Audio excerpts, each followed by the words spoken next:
Sorry I jumped ahead, but I didn't have my little helper till just now.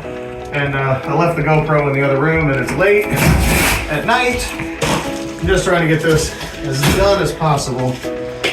We got most of the wall torn out. I found there was more rodent activity up here. So there's a kind of a hole. I don't know if you can see, there's a hole in the header boards there. It's all filled out with spray foam and some other stuff.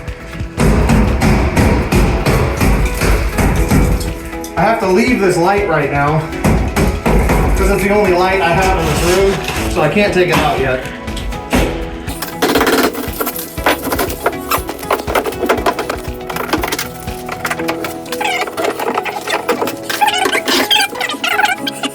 So something that really sucks about these that I didn't know about is I guess they build part of these walls like before they build other walls. So like this one, you can see the material goes in behind there. And so I guess the only option I'm gonna have is just to cut that right down with my rotary tool. Over here.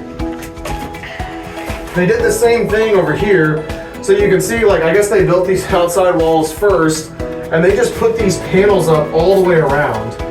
And so you can see this actually goes in behind this board. So I guess they put that up and then they put this board up and then they did the same thing over there. So I had to use my rotary tool to cut most of an edge down there, and I'll have to shave it back a little bit more. I'm hoping I can then hide that stuff when I put back in real drywall. That's all. One great thing is to hang your tools up. You can smash it through the wall. You like that? Yeah. Like I was saying, oscillating tool, I'm gonna have to run it up this line so that I can get that out of there, and then I guess just leave what's back there. Can you step, don't drop into that hole.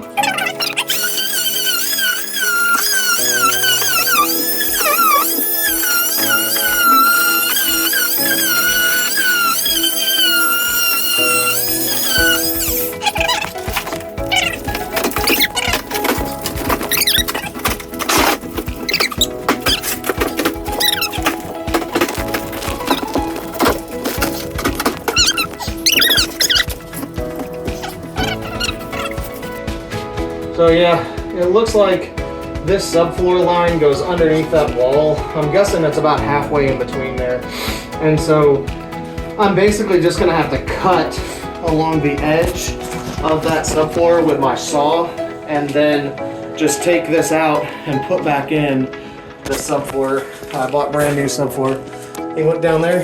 Can you see down there at all? Don't drop my phone down there. That's cool.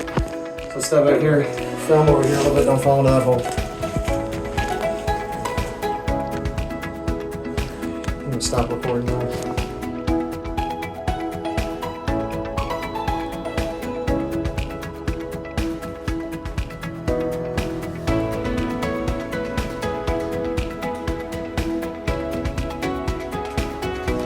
Alright, so I am finally ready to cut out this subfloor. I don't have the greatest angle, I'm sorry, but what we're going to do is we're going to use our skill saw and we are going to set our depth. We're going to set the depth on the skill saw so that it goes just a little bit below the sub, just a little bit lower than this, because there's pipes and other stuff underneath there. So I'm going to try to record all this for you and we'll see how it goes. So let's get all this junk out of here, man. Let's see, we're gonna put you guys so you can watch me.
Cut a little test strip out, check my depth. Make sure I'm not going too deep. I probably need to go just a little deeper actually.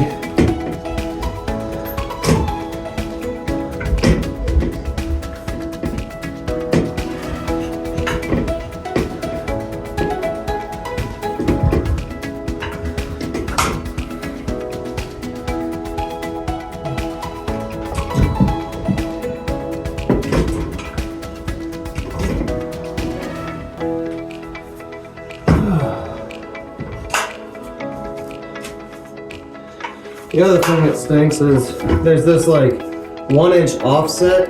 So whenever I go to cut along this edge, I'm only gonna be able to get a certain amount close there.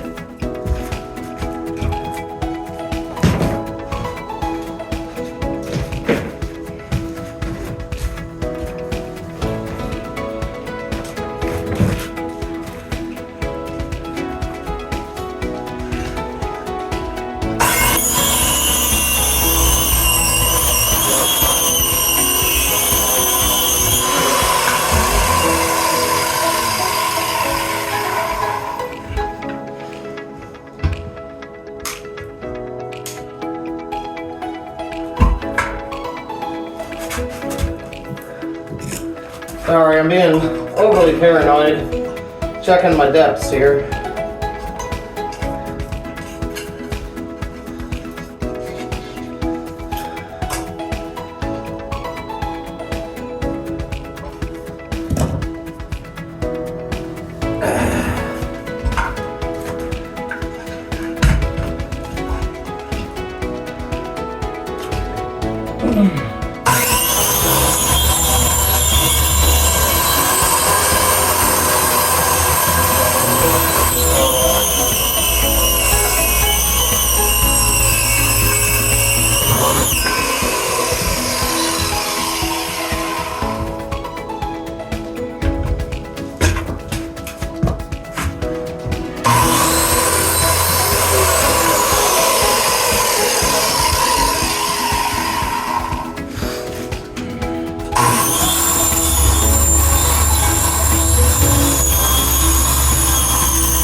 That's a good sign.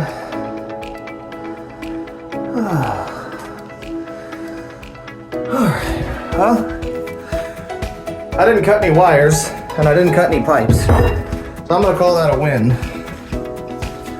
Also, I didn't realize I was wearing my dark glasses. So, whew, put these back on. Sorry again for not getting all this on video, but man, I had no idea how complicated or difficult it is to capture everything. But what you can see here is I got the subfloor cut out. I was ripping out the insulation that was underneath there, cut everything out. I happened to come back in with a Dremel tool and cut out even more. We had to go all the way into the hallway, as you can see here, and then we'll go inside the bathroom. You can see even more in there. So I cutting out all this insulation, cutting out all the subfloor, and then I'll have to do a whole bunch of like blocking and sistering to add boards back in. Alright, sorry the updates haven't been so catchy, but I showed you the subfloor in another video. I've got bracing underneath there. Well, here we go. I now have the subfloor roughed in. I got this. I added blocking all over the place to just make sure everything's shored up. There. There's blocking here. There's more blocking over here. There's more blocking back here. There's more blocking over there. So basically, I just blocked everywhere, which means these boards basically just to add extra support. I've got a sister board that runs all the way around there that this is going to set on top of. I actually turned this one sideways. I have another one here that's vertical, and I turned this one sideways just so, because this board right here, I don't know why, but that's a 2x4 up against a 2x6. And so I don't know why they did that, but I filled that space in too so that they didn't have that big gap there. So it's just all as supported as I can. I don't want to pull up the subfloor, even though I haven't glued it all down yet, but I'll just show you. I have now changed out my plumbing here. And I talked to a plumber. He said this is mostly okay. It's not the perfect method, but what I did was, oh good, you can't see that. So I ran what's called a sanitary tee there, and so the line comes out of the sink, will go down, and basically there's almost no way for water to go over there. And so the sanitary tee will let it go down into a long sweep 90. There's a long sweep 90 under here, all brand new Schedule 40 into there, and then it goes into the back of the existing toilet flange. I then cut the old ABS, and I put a new fitting on there. Obviously, this is not the final piece that I'm going to put in, but I can show you there. So then I'll cut this down to size. I've got my new toilet flange, which has the nice metal ring. You can see here, I screwed through so that I have my PEX stepped up for hot and cold water. The new vanity will sit there. And then this is the rest of that vent. So it's gonna go up. I'm not done with it yet. I have to get over to here, but I wanna cut out that section of the ceiling first. And just, I've gotta get all the last of this like junk that's on the walls and stuff so that my new sheetrock will actually sit flush. I'm waiting to pull the light fixture out because, you know, I need light. And then my next thing is I have to cut this, and then these water lines I have to move to go inside the wall, and I have to do the same thing with this electrical line. So I have to find some way to do that. I'm actually not entirely sure how I'm going to do that electrical line. It comes from here, goes through here. They brought it out, but the new shower is going to sit flush up against that wall, so I cannot have an electrical line there. I've got a new water control thing because there's no tub. It's just going to be a shower. I've got all new PEX. I've got all new fittings up there, all new shower controls, shower head, everything. But my next step will be to get this. I'm going to go up, over, and then up. I've got to add some extra 2x4 blocking and stuff to make sure that I am where I'm supposed to be. For anybody that's asking, this black ABS, you have to use, don't fall into the basement while you're making a video. You have to use this. And definitely don't drop it. Ooh, okay, that was close.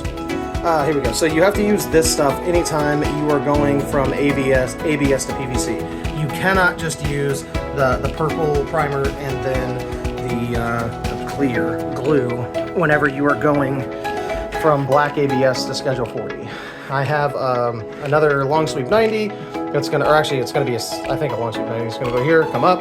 I have to measure off of there to make sure that I have the shower pan ready.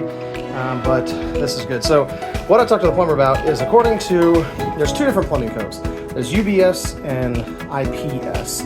So according to the UBS, I'm not supposed to have my vent come all the way over here and through the toilet flange. The IPS allows it, but I actually don't have any plumbing codes where I live, so I'm going to do it this way. If you're under a specific code, you'll have to be careful about that. These big gaps here, you'll see they're not great, but I have something called foam backer rod. Here you go, this stuff right here. So I'm gonna take this foam backer rod, I will cram it into these crevices, and then I will fill it with a sealant, and then I'll fill sealant all the way around the edge. And then I'm actually going to put yet another piece of subfloor on top of all this to give me like basically perfect encapsulation. So watch and I'll keep you taking along.